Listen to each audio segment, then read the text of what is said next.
Hey everybody, I'm Adam. I'm Andrew, and welcome to the Castaway Brothers podcast. Yes, that is us, the podcast of Castaway Brothers. The Podcastaway Brothers. Damn it!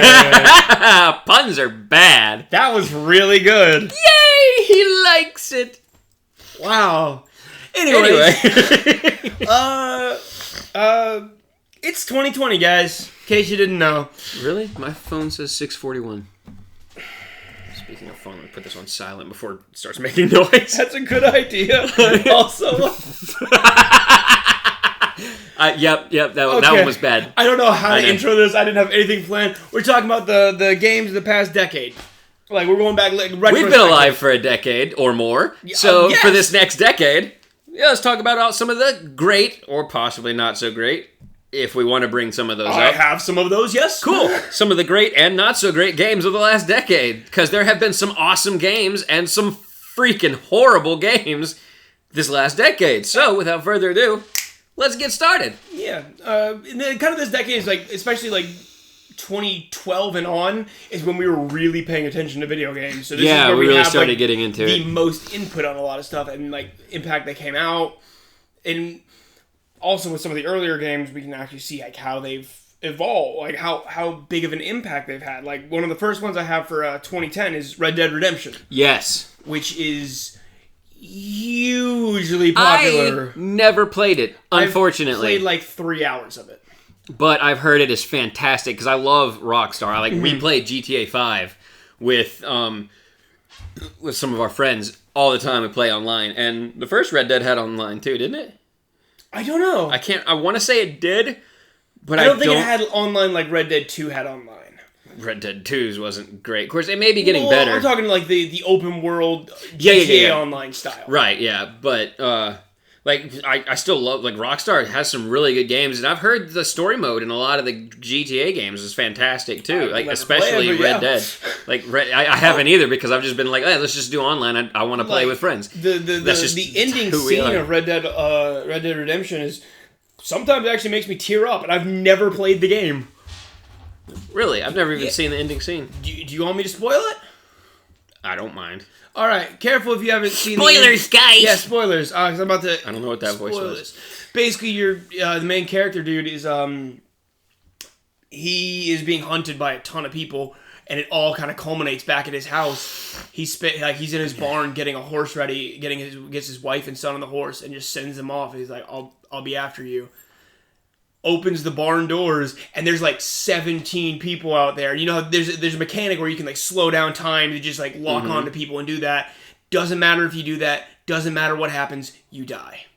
They kill you right then and there. He goes down with a bang. You take out quite a few of them, but you die. And then it cuts forward like 7 to 10 years, and you're playing as his son, where you're coming down. And you kill the last guy that he has been hunting down every person that killed his father, and you get the last one because as the guy pulls up, you do the same like slow bullet time thing and get him right in the face, and then the game ends. Wow. It's really heavy, but at the same time, it's like, oh, holy! I'm sorry for that peak. That's intense. Yeah, no, it's so intense. Like, and that I think is what made the game so good. Like, it had a great story, a great ending. The gameplay itself was amazing. And just the open world, there's so much you could do, which is why I never kept playing it, because I have a terrible habit of starting games like that. And then they give me too much at once. Mm-hmm. And that's the thing. Like, we love the open world and exploration and everything. I have another game later on the list that's like this, but but it's just we get so overwhelmed with all the side quests and everything so quickly. And it's just like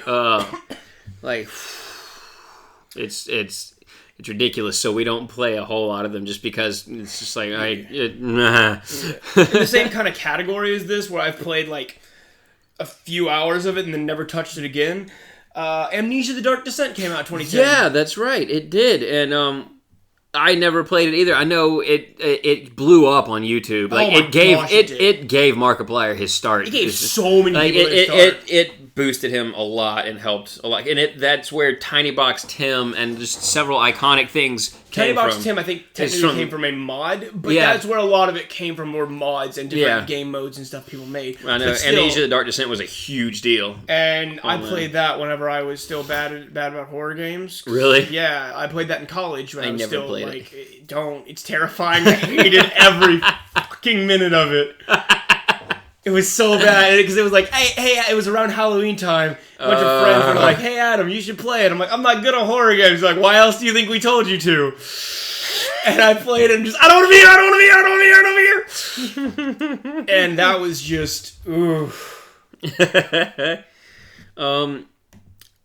Another game that came out, which neither of us ever played, but it was actually pretty big. Super Mario Galaxy 2 came out in 2010. Yeah, so I don't know much to say about that one. I've heard it was better than Galaxy. I played Galaxy 1 some, but... Yeah, like, I know it was, from what I've heard, it's one of the best Mario games. Like, it's, like, really well done and everything. It's just nothing but improvement on the first Mario Galaxy. Yeah. And so, which is good, and I feel like it definitely needs to be mentioned, even if we don't have much to say about it. Oh, it's still one of those huge games. This is the perfect time to mention this. We are not including every game. There are so many, and also, I'm not even including all the good games. There's some that's like, this is a good game. I have nothing to say on it, so I'm not going to. Yeah. I felt that it was rather noteworthy. So shooters were actually a lot bigger. This is back when shooters were still pretty big too. So both Black Ops and Halo Reach came out in 2010. Halo Reach. We played some Black Ops. We love doing getting on the same team and just playing against AI. Oh my gosh! On Call of Duty games because we're not good enough to play online with toxic communities. That was the only game I really ever did though, because we played online with Alex a lot. Yeah, we did, and I started getting pretty good at it actually. We both ended up having a few good moments. Yeah. Yeah, because people didn't keep respawning in Search and Destroy, so it gave us more of a chance. Yeah, we were definitely nowhere near great at it, but it's like, that was actually... It was Black Ops, or Black Ops 2, that we played with Terrence against the bots. It was the three of us against, like, some ridiculously good bots, and he would just carry us. We were just like, we're helping too! I want to say Black Ops 1... But it was... I know there was Nuketown, so it was either 1 or 2, and I don't remember which one. There's Nuketown. That narrows it down. Right. I think the past 5 have had that map. Any Black Ops game has Nuketown. Some version of Nuketown. Yeah. So, I don't know. Anyway. And then Halo Reach was just... We never got to finish it, and I'm still mad. I still want to finish it, because we borrowed it from a friend, and it had a scratch on it where it would freeze. And we were close to the end, too, I'm pretty sure. I have no idea. Do you know how that one ends? Mm-mm. Do you care if I spoil this one? A little, because we did get invested in that. Fair enough. But I definitely just... The different armor customization you could do. Yes, because it didn't feel like we were both just Master Chief running around. Master Chief and Master Chief 2. Yeah, or Master Chief Jr. or some bullshit like that. It was you and me on the front lines doing shit. We both had our own... You had like a 4-letter call sign. Mine was Link, forgot and yours about was that. Yoda. I forgot I was Yoda. I forgot about that just now. It was so much fun, though. I loved the customization of the armor because it made it feel very unique. And then I think we did some online stuff on that, too, a little bit here and there. I think you did. I don't think I ever got it. I want to say you did a little, but... If so, it was not much. No, even I didn't do it much. But it was still fun. And then we've played a few other Halo games, but that was the one we got into the most. Mm-hmm. Especially because of customization. That is huge for you. Mm-hmm. And it was a blank slate character. It wasn't, Master Chief, this character that's been going on these journeys that you know, and he has this person. It's like, nope, you're a Spartan. Go nuts. Yeah. It's literally like all the stuff I like about Master Chief. He's a badass. He's strong. He's just tactically amazing, but without any of the baggage. That game was made for me. I also have Birth by Sleep online, because I didn't realize it released this decade, actually. Kingdom Hearts Birth by Sleep. Birth by Sleep, thank you. I was like, Birth by Sleep, I know this name, can't tell you what game it is. Like, surface level, I should hate this Kingdom Hearts game, because it does everything different. Like, it's got a lot... Everything has a cooldown instead of a mana system. There's, you don't focus on... It's not about Sora or Or Riku. Is that the one that's about Ventus, Terra, and Aqua? And they are my 3 favorite characters. Because 1, they have flaws. 2, they're just they have flaws other than being stupid. They really bounce off each other really well, and it's like I actually care about what's happening to them. The Disney Worlds were iffy. It had Stitch World actually, so it was a fun one. That was one of them. When I got the complete collection on PS4. I would go into that one a little bit because there was some grinding, especially if you wanted to be like really strong. And I would go into grinding and then just set an anime playlist on my phone and just go nuts. Because a lot of the techniques are very, very anime. Right. So it was just a lot of fun to beat up a bunch of little minions while Swordland is playing in my ear. That's awesome. You got any more from 2010? Cause I got one more. Civilization 5. Oh yeah, Civ 5. Which I'd never played. Never touched. I've heard it's a really good game. Yeah. I've watched one playthrough of it. It was definitely interesting. What exactly type of game? Is it like a RTS? Or? It's a mixture of an RTS and like a sim. Because you are building a civilization and progressing it, but it's not like the real-time strategy where you're just building and then you go and fight and stuff. Yeah, like, I mean, it is like that, but there is usually a general goal, and you can't completely declare war on everyone else. Is the map in that the entire world? Yes. Unlike a real-time strategy, which is just a big diamond usually. Yeah, and you go. I mean, it's still kind of a diamond, but it's like the world flattened out. And there's a bunch of different squares that you'll move people to explore more of the world. Yeah. Whereas the real time we've played a few. The one we played the most was Star Wars Galactic Battlegrounds. And we only played that because we had the cheats. That was so much fun. And I played Age of Mythology too because I love Greek mythology and Egyptian, Norse. It was all really cool. Yeah. It was super cool and it was interesting. But we had more cheats for the Star Wars one, and I knew more about Star Wars, so that one just ended up being more fun sometimes. That being said, Star Wars didn't have a laser bear with a Canadian flag cape. This is true. Age of Mythology did. However, Star Wars did have a Simon the Killer Ewok and the Death Star that you could control and just destroy just straight everything. Up have the Death Star. It's like, I'm bored of this. That's no move. We also found a cheat code in the Star Wars game, the Galactic Battlegrounds, that automatically wins the game. You just win. You type in Skywalker and it's like, you win. You type in Skywalker and it's like, ta-da, you win after doing nothing. And it was just, that's... Because we found out about, I think, our friend Sean from way back when, he told us about That's No Moon, and we were like, and then I think Simon Says, we were like, cool. So we did That's No Moon. I'm like, well, that obviously would bring the Death Star, and then I just started typing in like Han Solo, I remember Luke Skywalker, and I won. Luke Skywalker, you win. What?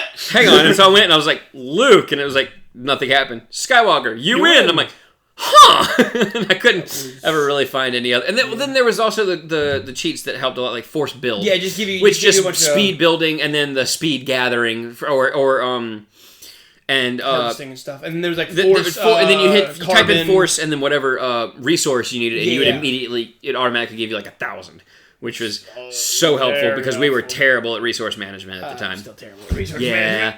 But those are fun games. But the reason I brought it up is because like unlike Civilization, where it's like the entire world, it's a very small like area of whatever planet you're on. Yeah. So. I found that, I think that's pretty cool, actually. Yeah. So anyway, that's all I got for 2010, I think. Same. So now we're gonna moving along to 2011. Before we move along, we're gonna do after we finish every year. Right, I forgot about that. We're going to name what we think the best. That came out in 2010. What? Mass Effect 2. Oh yeah, I intentionally didn't have that. I've never played a Mass Effect game. Neither have I. I know a lot of people who love the Mass Effect. I've never have played it, but I've heard good things. So I was just scrolling to make sure I hadn't missed anything. I may have put Mass Effect 3 somewhere, but I didn't. If I don't have much to say about them because I don't know about them, I didn't add them. Yeah. But So best game of 2010. I've already forgotten all that we said. I've got Red Dead, Halo, Reach, Black Ops, Amnesia, Birth by Sleep, and then we talked about Civ 5 and Super Mario Galaxy 2. Right.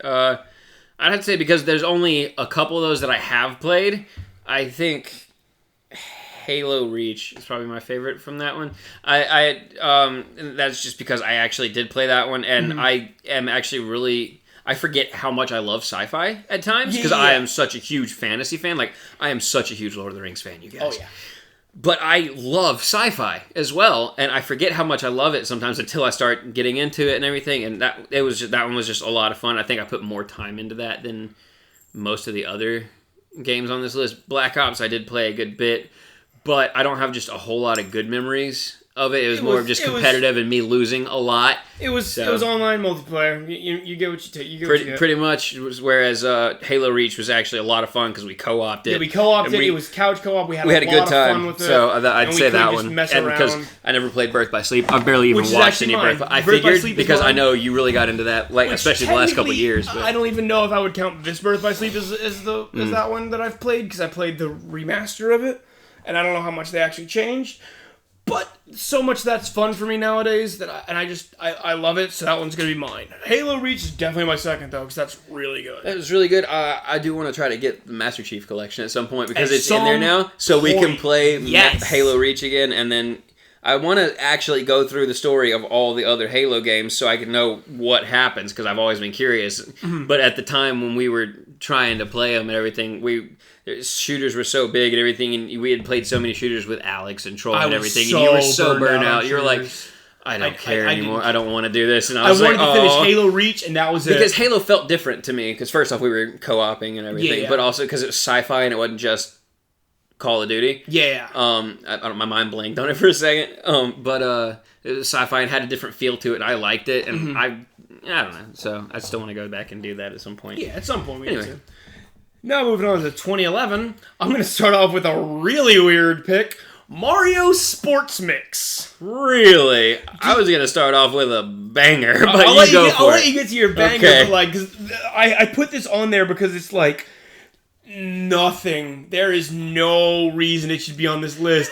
It was so much fun. Me and Aaron played it so ever-living much. shit out of that game. It was so... It was just a Mario game with like dodgeball, hockey, basketball, and volleyball. I think the hockey. Hockey was fun. Dodgeball is where we were at. And I would join you guys every now and then. But it was 3-on-3s. Yeah, there were 2-on-2 and 3-on-3. I think there was also 1-on-1 on some stuff. I don't remember, but I know I would join on some things. But there were a lot of times y'all were just like, "No, we're in a rhythm here, and we don't want you to mess that up." And I was like, we were taking on like the hardest difficulty stuff. You and Aaron had it down at one point, especially because it had Final Fantasy characters in it. I forgot about that. It wasn't Cactuar. There was Cactuar. There was he was White so Mage, fast. Cactuar. Black Mage, and Ninja. Also, there may have been Slime. Was Moogle? Moogle may have been in there somewhere. I don't know if he was playable. But after doing a certain thing, you could fight Behemoth with dodgeballs and basketballs. It was insane. It actually had a mild story mode. So dumb, it was off wonderful. The wall, but the controls were really tight, and it was like it was very skill based, and it was so much fun for me that I couldn't. I saw it on there, and I can't not bring it up. All right, what's your banger? Dark Souls. That was on mine too. God, Dark Souls. Fuck that game. Next game. No, we're talking about Dark Souls. The game that says, hey, you got patience? Not enough. Not enough. But that was, I played that a little bit, and I'm glad I stopped. It was frustrating. Well, that, and we were trying to we were on this let's get in shape thing at the time, and so we would take turns, and every time we would die we'd have to do a set of push-ups, a set of crunches, and whatever else I don't remember. And planks. Oh god, the planks. That's right. I was torturing you. It was awful. Because first off, we sucked at that game, so every 2 minutes at the most we were switching and having to work out, and we were so sore. But it was also because Dark Souls is rhythm. It's a lot about rhythm. If you mess up, you just go back in and you start getting better the longer you play. And I kept taking breaks to do that, and it kept throwing me off. And it's just and then I'd see people online. I know the way I am. When I keep messing up on something, I keep trying to rush through to get back, and so I started having more and more trouble getting to where I had gotten because I lose my rhythm because I'm getting frustrated. And so that's another one. That's what that game did to me, especially along with taking breaks. And it was rough, and I'm glad I stopped. Yeah, I think I beat the first boss. That wasn't the tutorial boss, like the bridge demon. I just remember the first time you tried to play it, you went the wrong way off the bat, and you were getting so frustrated because you kept running into these skeletons that were so above your level. I'm like, this is Dark Souls, let's go! And I was ready, but So I just counted. I have 15 games on my 2011 list. A few of them are just gonna. This came out. Like, you have a list. I just Googled some stuff. I just have like a list on Google. Probably smarter, but mine was a little more personal. You can get yours. Can get a lot more personal, which is cool. Because also 2011, Minecraft and Terraria both came out officially. Oh, I didn't realize they came out the same year. I did not either. But we used to play a lot of Minecraft. That was a lot of fun. I still remember there was 1 year it took so long to do. We made like an obstacle course, like death maze thing, which I ended up doing most of. I know on the actual maze section that we did, I did that entire maze. Yeah, you did. Because at that point you were like, I don't want to deal with this, and I got through that, and then you were like, it took literal weeks to do that. Yeah, if not like a month, and finally you're like, yeah, okay, and then we had them go through. We made it for Abby and Aaron, our youngest siblings. Yeah, they got halfway through before they kind of stopped caring. Aaron was getting so frustrated, and Abby was just like, I can't do this. And then one of them eventually ended up making it through, but we had little like rest areas as checkpoints for them to like rest, to be able to respawn in and everything. But that was fun. And then we started trying to make like a Thundercats base and like creator or whatever. Like we made like the line or like Thundercats / Voltron or whatever. I may go back and try to do something like that again eventually. I wouldn't mind playing it because it's been so long since we've played. It wouldn't be that bad, especially if we just did something creative. Or just going in and just dicking around a little. It'd be fun. Or I'd love to do. There's a YouTuber that we love, Peanut Butter Gamer, and if any of you watch him. You might know what I'm talking about. If you don't, go check it out because I love these series he does. He does Minecraft Hardcore. He also does that with a couple other series, including Terraria, which you mentioned. But he started with Minecraft Hardcore, and he gets these other guys to come play. They do Minecraft Survival, and it's hardcore mode. So you get one life, no respawns, and you have a goal in mind, and you have to be super careful. The enemies are on like hard. Once you're dead for good. Like you don't come back. And it is rough. It's rough, and it's really, really good series. It's a lot of fun to watch, and that's something we've actually been wanting to do with some of our friends. If we're ever able to do it, I'd love to do that and upload that on the channel. That'd be fun. Yes, excuse me, sorry. But I don't know if we'll ever actually be able to do that, unfortunately. Yeah, because that doesn't. The way the server is, like, there's one person. Like, we'll have to have somebody who is a server host, or whatever, and they're not actually in the series because if the server host dies and then you don't respawn, the server's done. You can't like do anything. So I've thought about ways around that, but it's interesting. Also, Portal 2. I was about to say that, actually. That one's on here. Yeah. That is so much fun, and I want to play it again. I missed that game, because the co-op was actually very intuitive. It was so cool. There was some really interesting ways. It felt like a co-op Portal game, because I've seen some of the first Portal game, and I've played the story on Portal 2 and everything, and it felt like you were playing Portal with a friend. That's exactly what it felt. It felt like you were going through a story, but with a friend with more complicated puzzles that you could not do with only one player. And it was super cool. When I heard that they were making like a multiplayer, I'm like, okay, cool. So one has the orange and one has the blue. Right, yeah. And then you just do that. It's just that one person can only shoot one. It's like, no, you each have your own set, and you can only do it if both of you work together. And so then we got the game, and we went through it, and it was super fun, and some of them were actually very difficult and challenging to do. Like, there were some that you had to be, like, super specific on, because you had to go through, like, things at the same time. There's the one where you had to go fall down in the thing and shoot out, and then hit each other right above the platform so that you can land and not go flying past. There were some really cool, like, just some really cool puzzles in that game, and I loved it. such a good game. It was like, and the story too was actually really like a big step above also, the first one. if I remember correctly, J.K. Simmons was a voice in the story. He was the guy he was the head of Aperture. Yeah.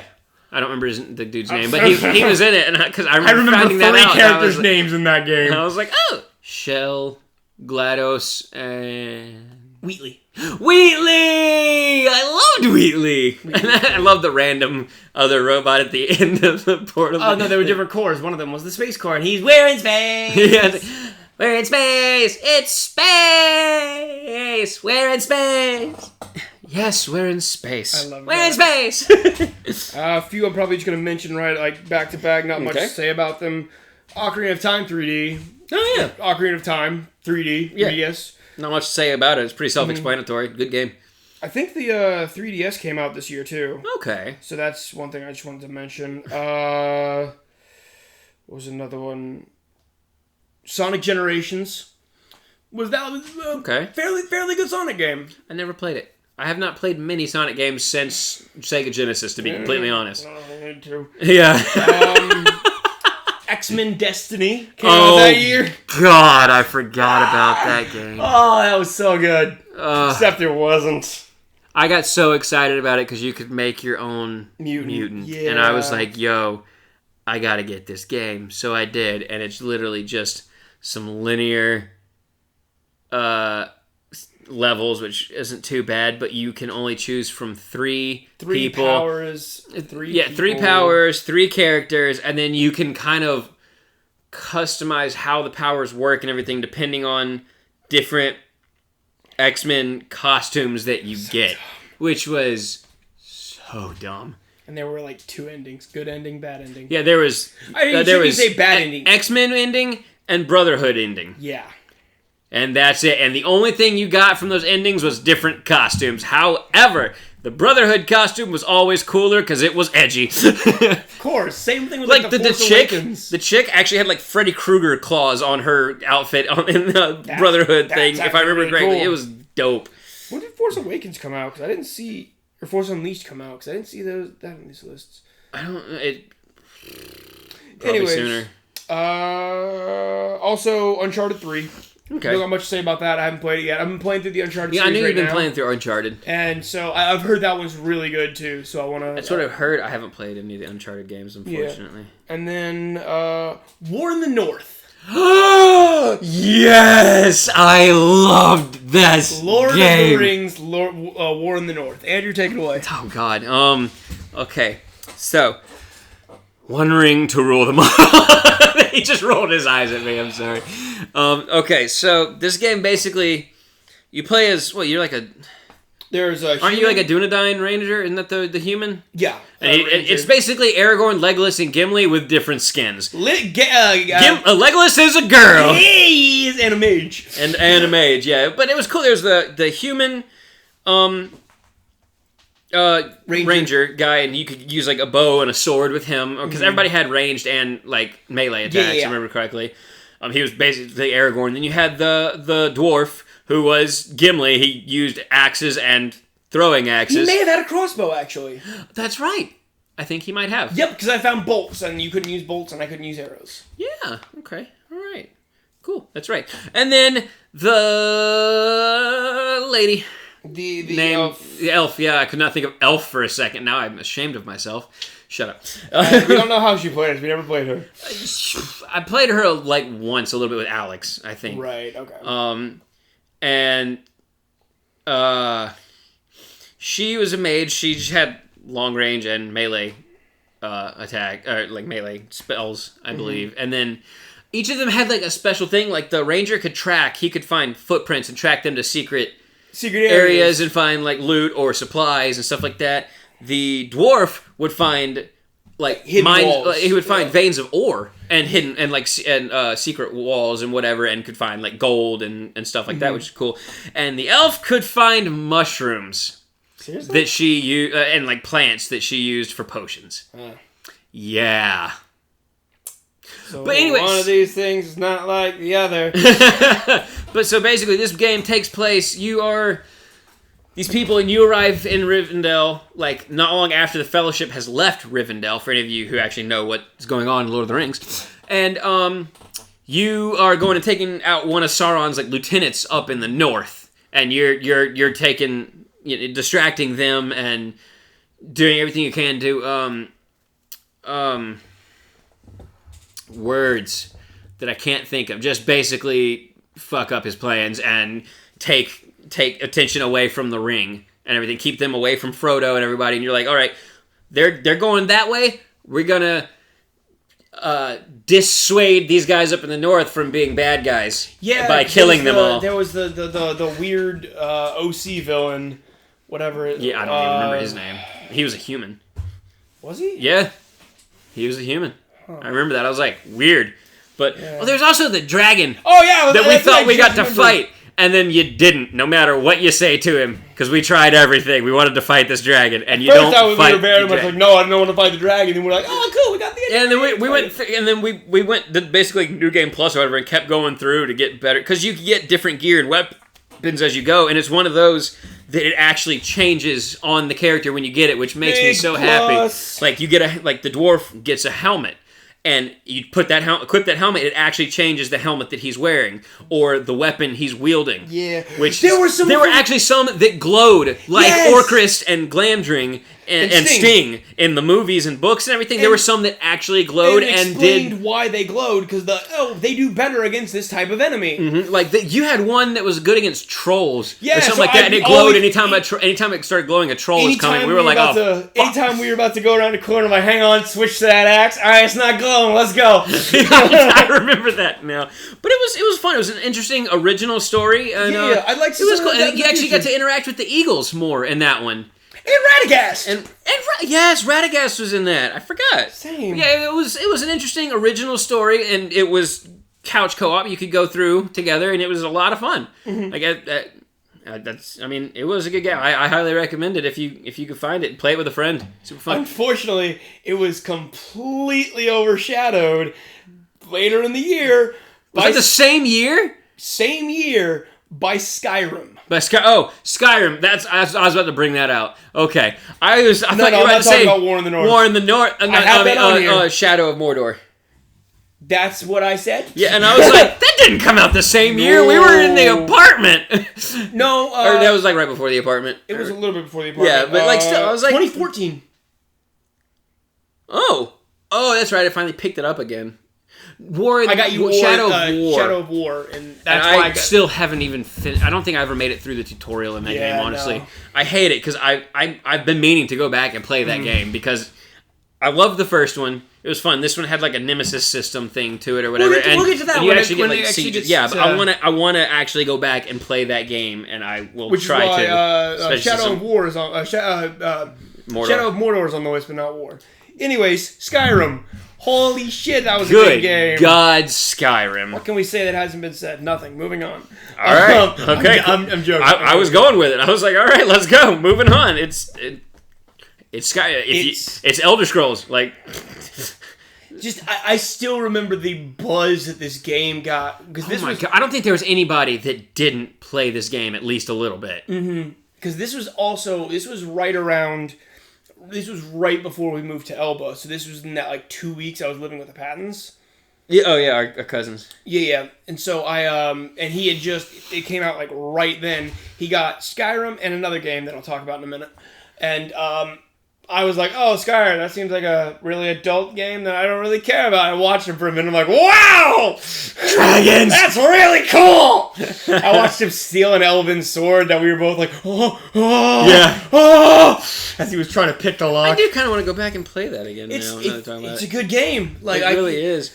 It's one of those type of games, for some reason, I'm not big on single-player games unless I have somebody sitting there watching and commenting and basically playing it with me while I'm controlling it. Yeah. I don't know. I'd rather not do it alone for whatever reason. It's just more fun to me to have somebody there with me. The other game that he got, that I'm glad he didn't play as much because I wanted to get it, was Skyward Sword. Ah!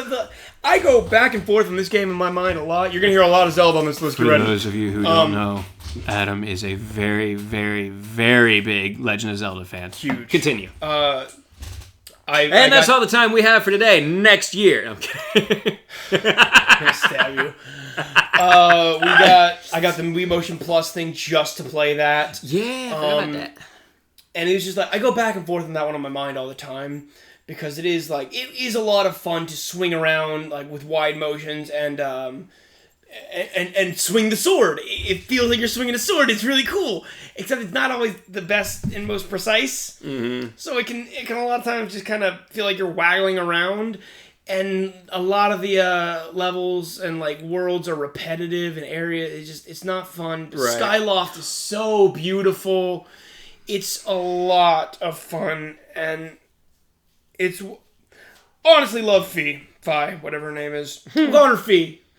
But the companion character in that one was great. The relationship between Link and Zelda was like one of the best, if not the best. And that one I adored that game. It took me forever to beat it, but I finally did. Mm-hmm. It was a lot of fun. All right, so I've got one more game for 2011. 2 more, okay. And it may be the same one, judging by your reaction. So, Batman Arkham City. Holy shit, what a good game. It took everything that was great about the first game, about Arkham Asylum, which was one of the first single-player games I ever actually played through on my own by myself, because that's when y'all moved up to Elba. And everything. I was still at Meme and Paps at our grandparents, and I had just gotten my Xbox 360. I had a basketball game, and I had Batman Arkham Asylum. Yeah.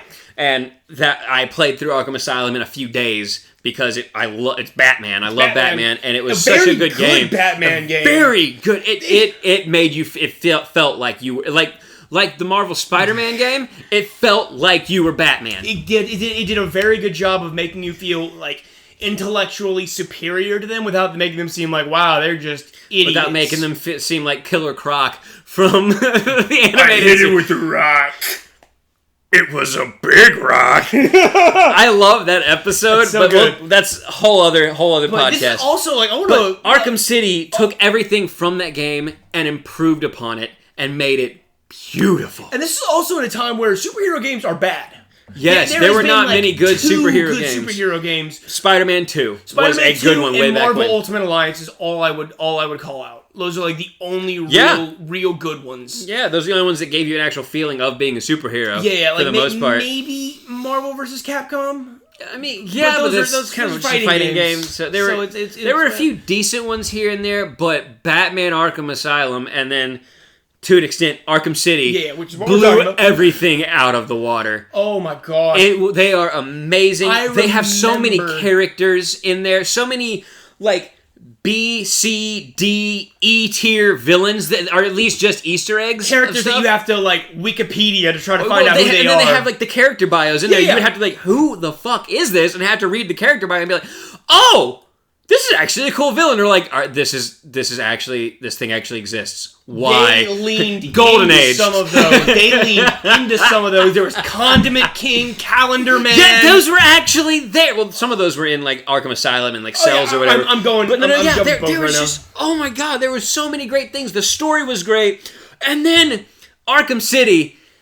When people were like, there was challenge modes. You can't do better than this. Also, there was a small like DLC extra bonus story pack. It was like Harley Quinn or whatever. And you actually got to play as Robin in one episode. Yeah! And the challenge packs. You could play as Nightwing! You could play as Nightwing!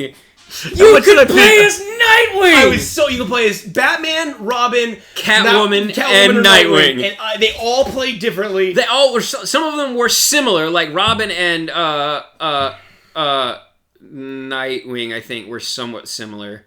Or maybe Nightwing and some of them were kind of similar to each other, but they still felt different, and it was great. The stealth missions were on point. The fighting missions, you punched guys, and it was great, because you felt like you were a fucking martial arts master. It did a really good job thinking about this right now. Okay, wow. It did a really good job with that combat system, with the counter, the whole counter system that's become a little oversaturated these days. These days, yes. But at the time, it was gorgeous. Yes, and then there were certain villains that you had to do certain things to defeat. Like, the shield guys, you had to jump over them and hit them from behind so they drop their guard, and then you go at them. Big guys, you had to stun them with the cape and then just punch the shit out of them. So much fun until they were unconscious. And then there's the people with knives and everything. You had to dodge. Yeah, you couldn't just counter. You had to back and then away. there was the regular, just the typical thugs that would go to punch and you just counter, break their arm, punch them in the face, and it was like, I'm Batman. It also had one of the best DLC boss fights ever. Like, one of the best boss fights ever was one of his DLC was Mr. Freeze. Because you had to basically take him down 3 times, and whatever way you did it the first time, he wouldn't let you do it again. Yeah, he learned, you had to figure out different ways to take him out each time, and it was awesome. Also, really good ending with, first of all, consequences from the first story. Yes, they continued the continuity. Joker was beautiful. Up from the Joker Venom. that you're running into. Spoilers if you haven't played this game, I guess. From we're gonna be spoiling most games on this list. Joker in the first game gives himself, which is a very un-Joker-like thing, but this is a slightly different Joker and a little more unhinged, I think. Still, it was weird. That still bugs me because he normally never puts himself on the line unless it's to take himself and Batman out. Both. Yeah. That's a whole different tangent. Neither here nor there. We'll get into the whole arc puts some, Cobra Venom in himself and makes himself like a Bane-type worse than Bane mutant creature. Mutant-esque monster. It is disgusting. And there were consequences from that carried over to the main game because you keep running into Joker and everything throughout Arkham City. And then you get to the end of the game and find out you've been dealing with Clayface, who had like a recorder or something, or he's good at mimicking voices. But it was Clayface acting as the Joker the whole time while the Joker has been sick and dying somewhere, giving him orders and giving other people orders and whatever, but just been dying in the background the entire game. And the ending scene wherever Batman walks out into the with the cops. It's iconic now. He's just holding the Joker's dead body. It was, oh my gosh, that's powerful. And then, all the references in that game, there's so many. The Riddler trophies are great. Everything is amazing. Oh, that's a great game. That's a great series. It is. Except for one that's quite a bit lesser than the rest. I still wouldn't. I mean, it's not great, but it's not terrible. I mean, yeah, it just leans too heavily on like a specific mechanic. I still find that one fine. I thought you were talking about Arkham Origins. Oh no, I loved Arkham Origins. I played that one. I liked it. Oh yeah, I liked Arkham Knight. I think it's fine. Like the Batmobile sections are not great. I don't mind it when they use it as a Batmobile. Like, hey, get to this place quickly. You got a time. It's like, all right, chuck it into overdrive. Whenever it's like a tank, it's like I don't care about this anymore. Yeah. This feels like you found a cool mechanic you could do, and then you just kept going with it. I'm sure that both of those games will be on the list later, so we'll talk about I think so, yeah. Talk about them more. Yeah, but they're not on mine on this list that I found. Arkham City is like the only one that I found. Yeah. But. So last one of this year, The Old Republic, the Star Wars MMO. Oh, I played a little bit of that. That was a lot of fun. I want that on consoles now because that's really fun, but I just don't have a good laptop for it. Mm-hmm. So it's just, I can't really do that. Also, did we mention that this may end up being more than one I don't think we did. Episode? What are we at right now? Almost 45 minutes. Yeah, we're 2 years in. This is going to end up being at least 3 episodes, I think. I'm going for 2, but yeah. Especially because 2012 is actually pretty short for me. It depends on the year, I guess, really. Because 2011 had some good-ass games. 2011 was good. And a couple bad ones. Yeah. So, top game of 2011. Oh, God. That's so hard, because I want to say War in the North, but it's definitely not the top. It's just it's one of my favorites. Fair. Because of Lord of the Rings. I Fair loved enough. it. It was the best Lord of the Rings game I had played for a long time, since like Return of the King for PlayStation 2 and GameCube and everything. Yeah. Which was great. I gotta say Arkham City. I can't blame you for that one. It's either that or Skyrim. It's a 3-way toss-up for me between Arkham City, Skyrim, and Skyward Sword. Skyward Sword is completely I gotta go Arkham personal. City. I gotta stay true with my Batman roots. Honestly, I think same. I started actually playing through those again. I need to finish. Yeah, Skyward Sword is great, but it doesn't have the polish that Arkham City does. It's so good. Yeah. Then we move on to 2012, the year it was supposed to be the end of the world, and games apparently took that cue, because nothing good came out this year. Like, honestly, like, I have... There's Journey. Huh? Journey. I've heard it's a good one. I don't know. The Wii U came out this year. Oh, that's all I can really say I thought for that. Super Mario Galaxy 2 came out for the Wii U. No, it came out for the Wii. Both Galaxies were for the Wii. Oh, okay. My bad. I'm just dumb, I guess. Don't agree to that. All of them on this game, all of them I have, though, like, whatever is noteworthy... Spec Ops The Line. It's one of those games. All of them I have on this are actually Hotline. fairly... Will you let me talk? I'm just reading the ones I have! Go ahead. Borderlands 2. Ah! Yeah, right? Okay. Like, that's a lot of fun. I really love the writing in that game, too. It's so self-aware. It's so just crazy and off the wall. It's so funny. It's great. I don't have many of these on this game. That one also fell into the point where you were still just burnt out on shooters. It did. We definitely the Assault on Dragon Keep was what kept me going through that a little bit. And then we'd never actually played through it because when we got to it, we were way under so level. Under level, so we're like, all right, we'll grind. And it's like, oh, I don't want to grind. Yeah. I don't have many of these on here. I'm kind of going from like best to, or like worst to best, though I shouldn't have started with Borderlands 2. Yeah. Assassin's Creed 3 came out this year. Oh, I actually really did like that one. I didn't get to play a lot of it because I borrowed it from Alex, but I really enjoyed what I had because I've always liked Native Americans and finding out about them and Revolutionary. I love historic wars and battles. That is the only time period of Assassin's Creed that's ever really grabbed me was That's one of two that grabbed me. The time period of the other one didn't really grab me. The mechanics of it did. We'll get into that. Okay, making sure I'm talking about the same one. Yeah, we'll get into that one in a bit, though. I didn't mind the first Assassin's Creed. That one was good. That one was I mean, like the time period. It was just like biblical almost times because you were in Jerusalem and stuff. You were an ancient assassin. It makes sense. So it's like I wouldn't like that. This was the first one that didn't feel like the same time. Two took place in Italy. Yeah. Which was interesting. I just never played it. Yeah. So I don't know. They were all very interesting timelines, and now they're just going farther and farther back in time with more recent ones, and it's not as appealing to me. I like whatever. But Assassin's Creed 3 was solid. It was pretty good. I liked it. I'm gonna go ahead and get to my to my weak one on this year. Paper Mario Sticker Star. Ugh. It was garbage. It was a fine game. I need to not do that. It was okay. It was an okay game in a series of amazing games. So because Paper Mario and Paper Mario 1000 Year Door are incredible. So good. And then Sticker Star just didn't stand up quite as well. Mm-hmm. And it's just unfortunate. They took away a lot of the mechanics.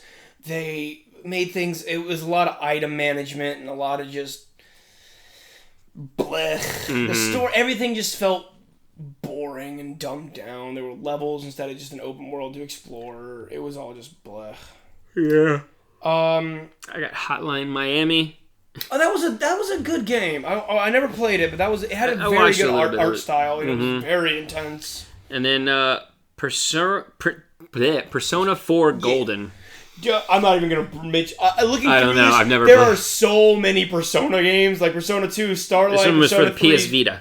Yeah, and then like different ports from different games, but it was just. And then I only have one other game after that, and I'm sure it's on your list. So. Oh, 100%. Pokemon Conquest was. Oh yeah, right? I forgot about that game. This game existed. It's basically a Pokemon board-like strategy game. It's like kind of Pokemon Fire Emblem. Yeah. And almost said Final Fantasy, and that wasn't right. Final Fantasy Tactics. Fair enough. Actually, it's probably closer to Final Fantasy Tactics than Fire Emblem. But it was just it was pretty fun. You played it was like a warlord, and you were taking on other warlords and their signature Pokemon. It was very interesting and really off the wall, but also a lot of fun. I'm a huge strategy game nerd, so I loved that one. It got a solid playthrough for me, but in the same vein, XCOM came out this year. Oh. XCOM Enemy Unknown. And I played the ever-living shit out of this game on so many different consoles. This is when it came out, first on, PC. But, you're basically just fighting off aliens, waves of aliens, and We talked about it some in the last. Did we? Okay. Yeah, because we were talking about it on the channel. We talked about it a little bit on the last podcast. Right, it's on the channel. Go watch our videos. They're great. Yeah. They're not great, but thank you. They're not that great, but they're fine. But I love that game so much. I will talk about it ad nauseum, so I'm not going to, because I still have the best game of this year, which I really hope it's the same game on there, or else I'm gonna feel like an ass. Because the 3DS didn't have shit yet. Fire Emblem Awakening. That is next year. 2012. 2013. It says 2012 on mine. It said 2013 on mine. I'm going to double check that. But from what I remember, it was 20. What year are we in? 2012. Okay. Actually, I'm going to go 2013 just to see if I messed up. Regardless, I'm talking about Kid Icarus Uprising. Oh, okay. I love that game. It's way too good for its own. I need to stop looking this up. It has no right to be as good as it is. It has no right to be that good. Because it's like the fucking... It's so like meta and like world building too, almost. It is. Because they make references to Smash Bros. In this game. Because it's like, oh, you got an invite to the Smash Bros. Fire Emblem Awakening came out 2012 Japan, 2013 US. Okay, because my list just said on 2012, so I'm like, all right, cool, because you went 3DS. I'm like, it is the same game. Okay. So, whatever. But it has so much customization in it because it has so many different weapons types and then a bunch of different weapons in those types that have actually different bonuses and stuff. I hate that I never played it. I am begging for a fucking remake on Switch. It's so good. It had good online too. It had one of the only 3DS onlines I ever played. One of the few online multiplayer things that you actually enjoyed to play. I wasn't the best at it, but it was like I was good enough that it may have just been because the 3DS didn't have good servers. I mean, it was enough that you felt competent. I felt competent, and not like we feel on Call of Duty. Yeah. But it was like, the things were like you were just these little like angel soldiers or whatever, and you were trying to, if you got enough points for your team, whoever got the last kill would be like Pit or Dark Pit, and they were really strong. But once those two were gone, you were done. Yeah, or something. Maybe it was a health bar. I don't remember. But the game was so, it was like it was playing itself like it was going to be super short. Like 7 levels in, you beat the final boss. Supposedly. You beat Medusa, and it's like, yeah, you had been gathering the 3 sacred treasures, you beat her, roll credits. And then, like, halfway through the credits, because people were talking, and just claws rip through the credits as Hades is like, oh, you thought you were done? And the game triples in length. Holy crap. It is so good. It introduces Dark Pit. Verity, the goddess of nature, is such a sassy little child, and I love her. I could prattle on for this game about this game. Magnus, one of the best human characters ever, and you can get his club. It's the only weapon in the game that has no ranged capabilities. Yeah. And he was just a stone cold badass that actually had backstory in the lore. And it's like there was like objectives he as a character was trying to accomplish. And just, I love that game. So I know what your top pick for this year is. The Wii U. And its stellar launch of, how many games on this list are for the Wii U? 0. There were no notable. I think Nintendo Land came out. Oh yeah. Maybe New Super Mario Bros. U. It was garbage. It had a garbage launch. It was a garbage system. I love you, Wii U, but you sucked. Yeah. Kid Icarus Uprising is best. That's gonna make noise. Is it? You sure? Yeah. It's getting hot. I was seeing if we can turn on the fan. We'll do that in between takes. Cool. My pick would be Borderlands 2. That's fair. That's a very fair. Because I never played Kid Icarus Uprising, and I hate it because you make it sound amazing, and I'm like, I want to play it, but I just never Yeah. Never got around to playing it. None of it. There were not really any other that great of games this year. I think same reason you had like Halo Reach is your favorite. It was a really good co-op game that was a lot of fun to play together. And it's just Borderlands 2 is just hilarious. It's hilarious. It's very much like Portal with its sense of humor. It's just got great sense of humor. Mm-hmm. Handsome Jack is such a great villain because he's just tormenting you, just berating you, making fun of you the entire time, names his diamond horse after you, Butt Stallion. Butt Stallion! But also, I named him after you. Deep.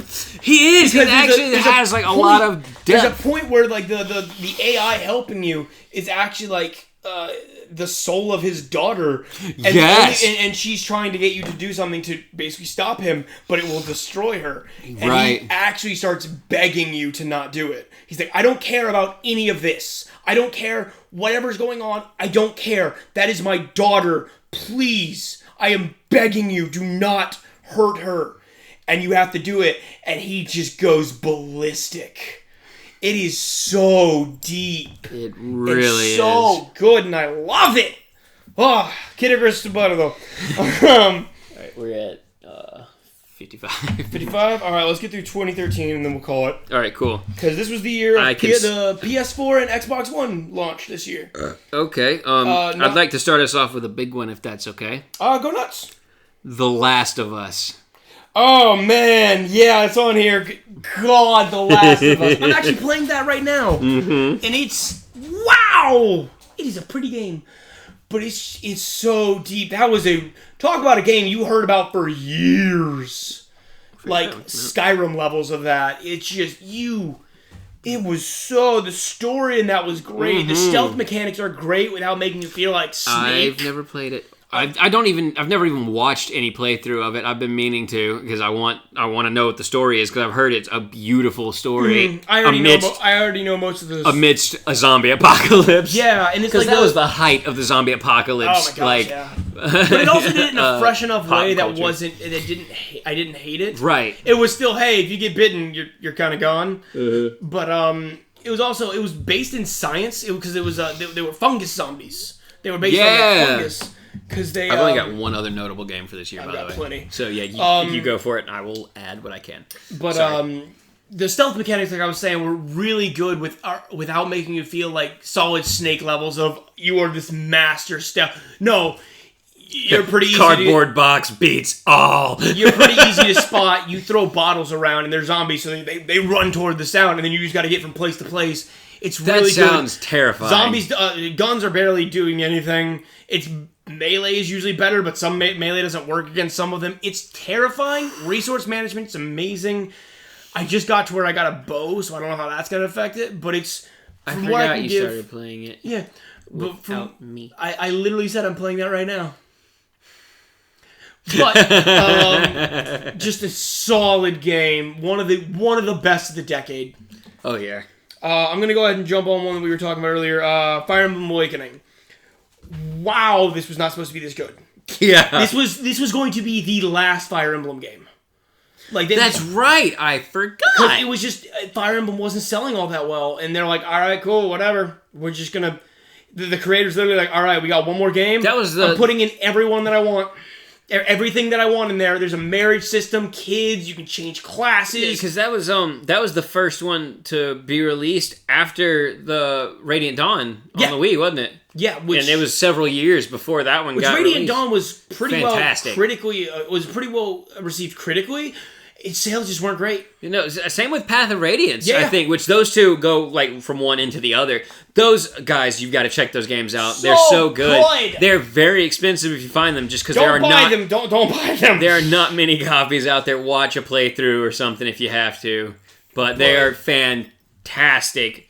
And Fire Emblem Awakening did it did so much. It had a lot of things that they took out. It was more like the classics, and because Path of Radiance and Radiant Dawn felt like their own little thing. But you got to create a character, which was a completely original class, a tactician, which was sword and magic. You were really good. The story was actually really solid with some amazing characters that are still staples today. Lucina, Chrom, Robin. It player character, right? Yes. It has some of my favorite... Oh, yeah, and then Tharja, what's his name? Henry. He's just... It's the death guy. Yeah. He's obsessed with death, and I love him. He's so cheerful about it. Death! Blood! Just some of the crit quotes are some of my favorite. Like one of his is, I'm gonna make you bleed! And then one of I forgot there were crit quotes in that one. Yeah, instead of just like the animations. And which you still had the animations, but like, you know how Titania was in the first game, where you have like a strong character that helps you there, but then a little later on it gets kind of iffy. Mm-hmm. This one was Frederick. He was like basically a protector of Crom, because Crom was a prince of Elise. Mm-hmm. And his crit Lucina quote, is Crom's daughter. Yes, huh? Lucina is Crom's daughter? Crom's daughter from the future. Yeah, because that's where a lot of that comes in. And she was pretending to be Marth. Yes, that's actually really interesting. I loved that. I was like, oh my god, Marth! It's a woman. What? That was cool. This shit's badass. I mean, yeah. Sorry, go ahead. His crit quote is literally, "Pick a god and pray." Oh! And his delivery is, "Pick a god and pray." Dead! And it's so good. That is beautiful. I try to use that whenever I can. I've noticed you've used that quote in D&D for different things, or whether it's just a joke because you're getting a crit on somebody or whatever, and it's just like, pick a god and pray. And I'm just like, I love that quote. It is so good. Oh my god, that's awesome. What game you got? The Stanley Parable. I saw that, didn't add it.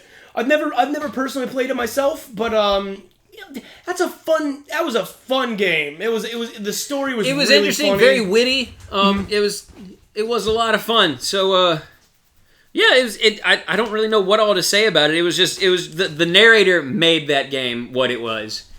And it just the narration along with trying to figure out what's going on, or just being like, hey, fuck you, narrator, and go in the complete opposite direction. There's so many paths, so many different endings. It's awesome. It was a very fun game to watch. And I remember actually playing... Did I get it on Xbox or something?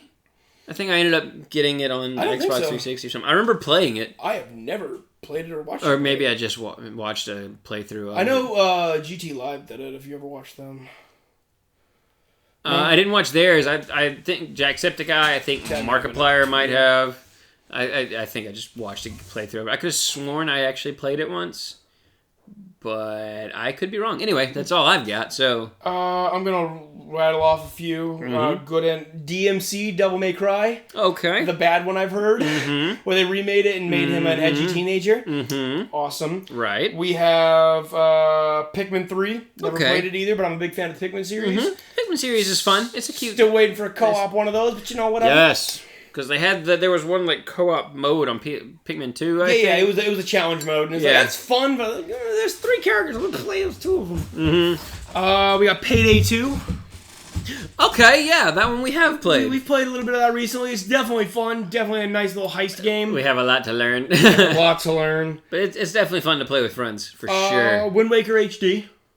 Hell yeah. Wind Waker's a solid game. I'll probably talk about Zelda a lot more in the future.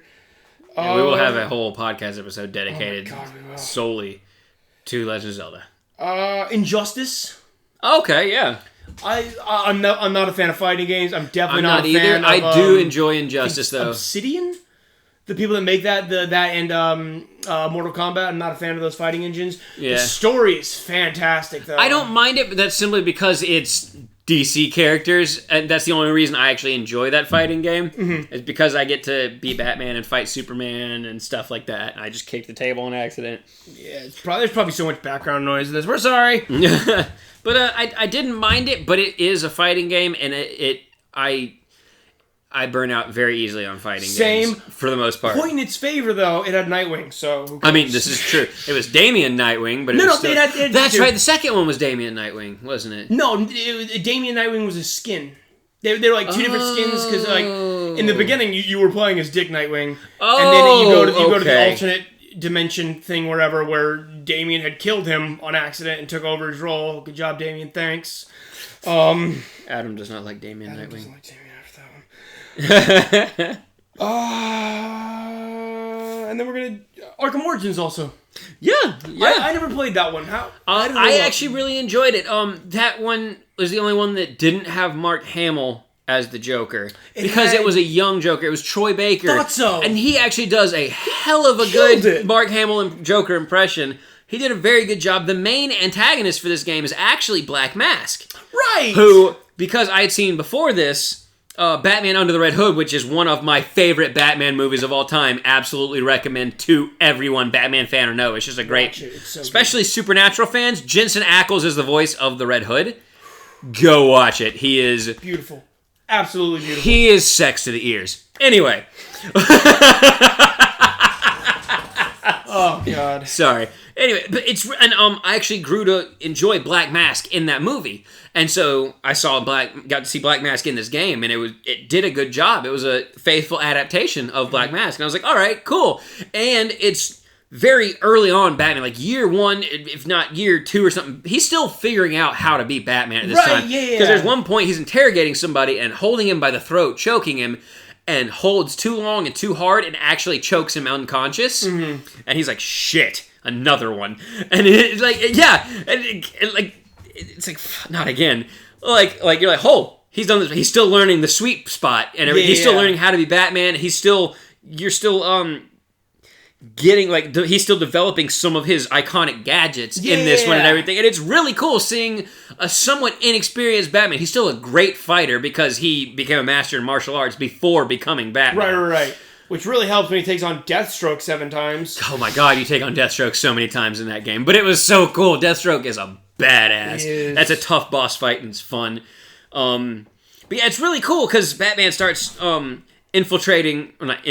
starts taking out and dismantling, there we go, Black Mask's operation, what's going on, and he gets pissed, and so he hires a bunch of mercenaries and everything to kill Batman. One of them being Bane, one is Deathstroke, there's a couple others who I think was one of them. Firefly was, yes, he was one of them. And it's cool because Batman, while trying to, and this all happens on Christmas Eve, it's all one night. So this is the Die Hard of video games? Yes. It's fantastic. It is a Christmas movie. It is a Christmas game, Mom! But so you're having to try to take out Black Mask, figure out who this fucking clown that showed up out of nowhere is, and avoid being killed by these mercenaries all in one night. And it's actually really well done. I need to play that one, because all I've ever heard is mediocre. I defend it.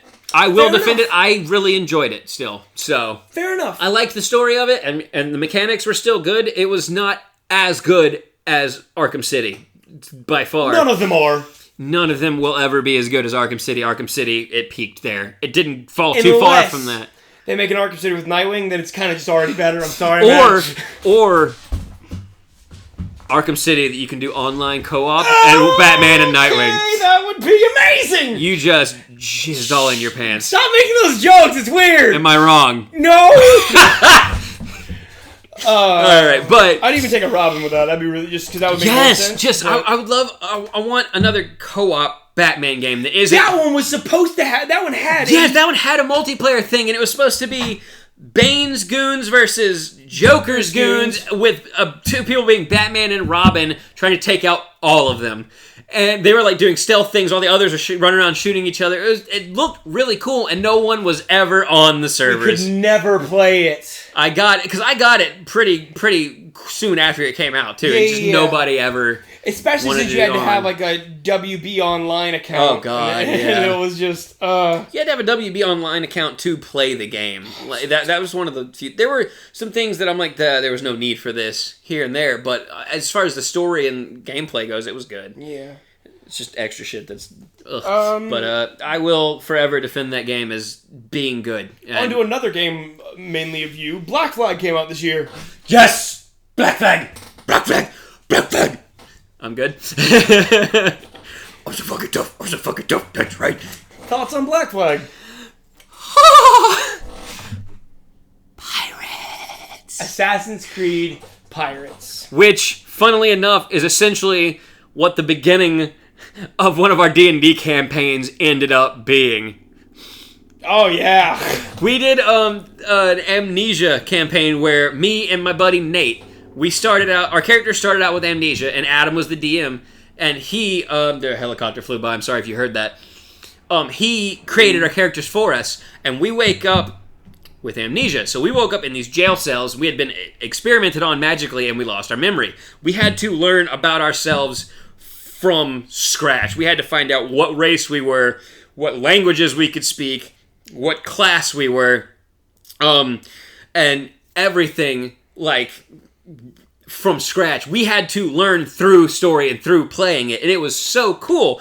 And basically what happened was my character was a pirate captain, known as the Reaper of the Seas, I might add, which is fucking awesome. And thank you so much. You're the best DM ever. I love you, Java.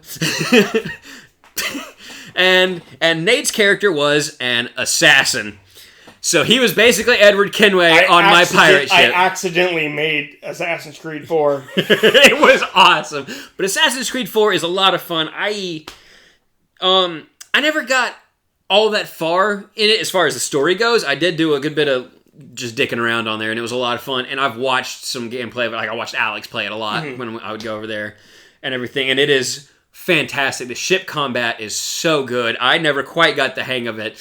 But it's really well done. It feels like being a pirate because you are just sailing around. You can take out all these other ships. You loot them. You can board other ships and loot them and all kind of shit. And it's so great because this is at the height of naval exploration and right, everything, because you will run into Spanish, French, British like ships and everything, because this is during when all the colonization was happening in the Americas and everything. So and this is like in the Caribbean and Mediterranean. Yeah, well, no, that's okay. That's over like near. I know zero geography. Near Israel is Mediterranean. It's kind of up in that area somewhere. I forget exactly where. I apologize if that's not correct. But no, this is like the Caribbean and like the Gulf of Mexico, like Cuba, okay. like that area, tropical area like that is where it's going on, and it's beautiful. You feel like both an assassin and a pirate at the same time, and it is such a wonderful experience, even if I didn't even get halfway through the game, or really through the tutorial. But I got through the tutorial at least. A little. It was still trying to teach me how to do some stuff, but I was through the basic tutorial, but it was still like, hey, it was like beginner missions, and it was like, we need to take out these ships and get these supplies, and I'm like, I'm in trouble. I can keep rowing while my people sing Drunken Sailor. Yes. Or I can go over here and just take out this fort for no reason and loot it and kill bunches of people. Fair. Did I mention Luigi Mansion Dark Moon? No. That one came out this year. I don't have much to say about it. I never played it. Abby did. And I think it was pretty good. It was much more level based than the other one. So a lot of people weren't huge on that. Oh yeah, by the way, guys, in case you haven't noticed how passionate I am about pirates and my love of pirates, I'm literally wearing the medallion necklace from Pirates of the Caribbean right now. I literally thought you were about to go, look at this. No. Yeah. Look, guys, look at the microphone. Look. No, but like, I love pirates, which is why Black Flag was such a huge hit and huge game for me. Sorry, continue. Luigi's Mansion Dark Moon. That was pretty much it. I remember hearing good things about it. I think I did some of the multiplayer with you guys on some trips. We did, Scarecraver. That was before I actually had a 3DS, because we had to alternate. Yeah. Only one person would have to sit out, and I was like, but like I remember playing at least once or twice at night. The Boston trip, maybe. Possibly. You had one by then. I don't know. I remember playing some at some point, and like everybody was asleep, and we couldn't sleep, and we just ended up playing that. So yeah, because that was when we were still staying up all night because of McDonald's. Yeah. Anyway. Yeah, that one was good. Link Between Worlds. Okay, that's a solid Zelda game. It was a good I probably won't go super deep into because I haven't played it in a while. But it was basically a sequel to Link to the Past, right? Yeah. And it had one of the best mechanics where it was best and worst because instead of finding like your main items in dungeons and stuff, you bought them. And you could choose what order you took on dungeons in, and where you went, and it was actually really good, and I enjoyed it. Deadpool. Oh my god, Deadpool. The Deadpool game came out that year. I forgot about that. That was actually a pretty good game. It was solid. What was it? Nolan North? I believe it was Nolan North voicing Deadpool, and he did a hell of a job. He nailed it pretty well. It's no Ryan Reynolds, but I mean, this was before Ryan Reynolds was Deadpool, because the only adaptation of Deadpool that we had seen in films before this was X-Men Origins. Shit, you're right. He technically was Deadpool, but he wasn't the Deadpool yet. Shut up! Oh boy. That one was fun. It was good. It did a good job with breaking the fourth wall, but not being too bad about it. It did a great job with his multiple voices in his head and him interacting with them and everything. And I loved it because I remember like there's certain parts where he would like go into a room and then you're seeing Deadpool vision and it's just a party going on and he's DJ Deadpool or whatever and everybody's like, hey, it's Deadpool or whatever. And then he snaps out of it and he's like surrounded by people about to be shot and he's like, oh. I remember one point where he's one of his hallucinations, he's seeing a chick in like a bikini and he goes to motorboat and it's fucking Cable and he goes and he starts motorboating on Cable. Was it Cable or Colossus? It was Cable at the time. Okay, that was it was great. And he just looks at him, he just smacks him off. Oh, that was good. I love when he's in the X-Jet or whatever and it crashes and you can just sit there and you just literally, I was thinking as about much as you want, you just keep Wolverine. slapping Wolverine back and forth across the face trying to wake him up. This is for not asking me to the prom. This is for making me hate you. This is for making me love you. Nolan North was a good voice actor for Deadpool. He put a lot of another notable voice actor for Deadpool, especially for the medium and channel it was on, was actually Will Friedle.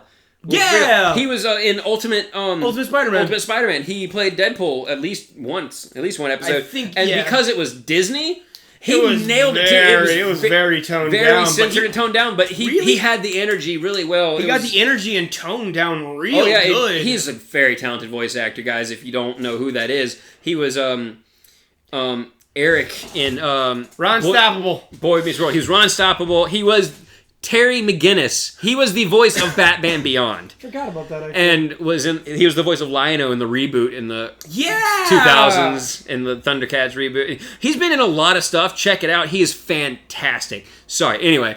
Yeah. Back to video games. Last one I have for this year is Animal Crossing New Leaf.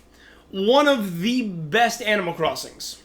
Yeah, I didn't play it much. I really enjoy watching people play Animal Crossing more than I enjoy playing Animal. And New Leaf, I had to. I don't know. I just couldn't get into New Leaf as much as I did. Like City Folk, actually really got into. You got it like 2 or 3 years after we did, and so we were already way in, and we had gotten so much. You kind of didn't care at that point. Yeah, I understand that. My town has probably elected a new mayor, and I'm probably dead by now because I haven't eaten in so long. But the mayor mechanics in general were like so good. Yeah. Like it added so much variation to the gameplay, and as of right now, it's probably my favorite Animal Crossing. New Horizons comes out in 2 weeks. Of course, that's also the last. No, 1 week. It comes out in 1 week. As of recording this, was that the last actual Animal Crossing that came out? Yep. Because I know Happy Home Designer and Amiibo Festival have come out. Both those are not on my list because I didn't feel like talking about them. However, Isabelle is in Smash. Isabelle's in Smash. But yeah, no. And is also apparently, according to recent things I've been seeing, is best friends with Doom Guy. She's absolutely best friends with Doom Guy. And I love it. I am here for it. He is amazing to her. I ship it. I do not ship it. She is as a best friend. I ship the friendship. Okay, I'll let that out. I'll let that slide. Pervert. Yeah. With all the jokes I've been making. Yeah. all right. Anyway. So. Oh God. Best game of the year. You first. You first. I'm trying to think. All right, so I'm narrowing it. Black Flag was good. Origins was good. I'm trying to remember what else. I'm narrowing it down between Fire Emblem Awakening, because it's me. New Leaf, because it's me. Black Flag, because I actually had a lot of time, a good time watching you do that. Yeah. And Last of Us, because it's good. Last of Us, yeah. I think I have to go with Last of Us. I can't pick Last of Us because I've avoided it for years because I want to actually play it or watch somebody play it for whatever reason, I just haven't ever watched a playthrough. Just even the little bit I've played, I have to pick it because of what a gaming. This is so hard because for me, it's down to between Batman and Pirates, and if only I could mash them together, I would be set. But in this case, I cannot. So, the clock is ticking. I'm gonna go with Black Flag for this year. It was just, it was very new. Yeah. For what it was, because at the time, each Assassin's Creed that was coming out after the Ezio series had come out was like something completely new. Like 3 was the American Revolution, which was so cool. I love learning about that and being able to play in the Revolution and everything is so cool. And then Black Flag, being a pirate and being in that age of exploration and just all this stuff going on was so cool, and I loved being a pirate.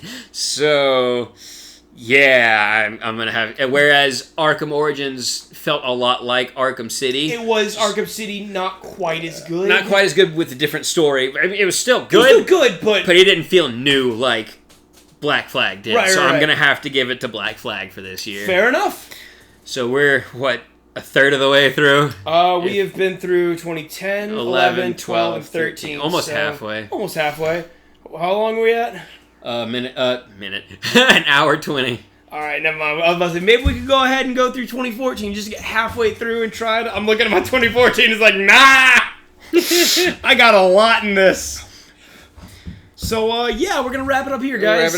Please make sure you stay tuned and, subscribe so you can see when the next one comes out. And please leave us a comment, like it, hit, smash, destroy, obliterate that like button if you liked this video, because we really appreciate when you like our videos. It means a lot to us. It does. Also, please feel free to comment. Any feedback is fantastic, whether it's you guys did a good job or, recommending us to people, or whether it's like, hey, can you all talk about this? Tell us what games we missed that you love. Games we missed that you like. Give us some suggestions down below of other things you want us to do episodes of the podcast on, whether it's certain movies, TV shows, board games, for crying out loud. If you want franchises, fast food restaurants. I don't know. I'm just spitballing. I will talk for hours about McDonald's and none of it will be Pong. This is very true. But just leave us a comment. Let us know what you'd like to hear us talk about, or just some of your favorite parts from these episodes. And please hit like, leave a comment. Please subscribe so you can know when we upload, and you can one thing we used to do, if you have YouTube Premium or whatever, download it and listen to it as an actual podcast while you're working. If you don't have Wi-Fi or whatever, I still do that now. It's just like I don't download them anymore because where I work I have Wi-Fi, but I have it going on in the background as a podcast with it open. It drains my battery a little bit, but it's worth it. I still do. I'll do that too at times where I work, because I'm just doing dishes. So I'm either listening to music or I'm listening to podcasts, or I even listen to stand-up comedy shows while at work sometimes. And that's great, especially if it's a rough night and it just makes me laugh and keeps me in a good mood. So I hope that's what we're able to do for you guys. That's one of the main reasons we started a video game channel in the first place, was to, help entertain people and just try to brighten your day, just to make you smile, make you laugh, help you have a good time by just hanging out with us. And we think we do a better job of that in the podcast than we do in the video game stuff, hopefully. But so yeah, please feel free to listen as many times as you like. Recommend this to friends if you want. That's my phone. Good job dropping your phone. Please share us with your friends, your family, your enemies. Everybody deserves a little laugh every now and then. And, also, if there's audio cutouts in this one too, we're sorry. We're doing what we can. We're trying to get it figured out. Look in the description of the first podcast. It explains what's going on, and by explains, it's just it cut out. I don't know. Don't know how to fix it. Please deal with it. We're sorry. Yeah, well, it's here. I'm not re-recording this. Pretty much, yeah. But so I think we'll wrap this up here and pick it up with 2014 in the next one. Absolutely. All right. So until then, we love you. Stay weird, and we'll see you next time.